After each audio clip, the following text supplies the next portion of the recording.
It came to my mind that I said to myself, I'm going to make a difference. I'm going to go back and I'm going to start doing something to better our people, the Hispanic people.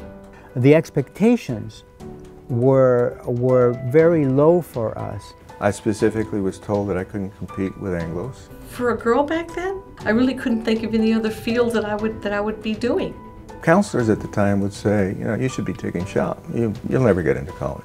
Being an auto mechanic, auto body, hairdresser, you know, those other vocational careers which did not require college education. We wanted to be able to compete for the higher wage jobs. I don't think there's any doubt that I was not hired in '73 when I graduated from law school because I was Hispanic. I think that had a lot to do with it.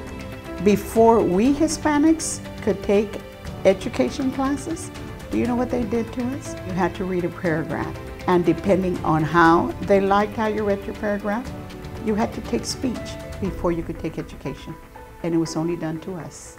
And so this one older lady asked me, so why are you voting absentee? Why can't you come the day of the election? And I said, oh, well, because I'm going to college.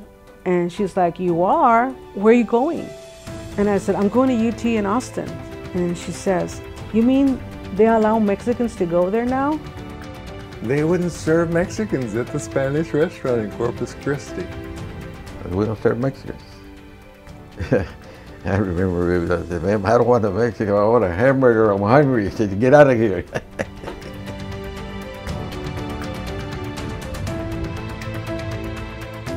I started filming marches. I started filming gatherings. I really truly believed that a film like a documentary could change the world. This was the first time that anyone had bothered to document who we were as Latinos. Our aspirations were much higher.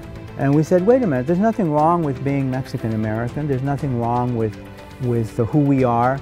You know, we had been called everything under the sun, but it had always been somebody else's choice. So it was an affirmation of our identity to call ourselves Chicano. It was a political term. It was saying, this is what I stand for. It had to be done to show folks that we could, in fact, determine our own future. When I ran for constable, he got back in and he said, I'm running again, this is no job for a woman. That's all he had to say to win the race for me. I won the runoff election and was the first Hispanic elected official of the city of Roseburg and the first woman.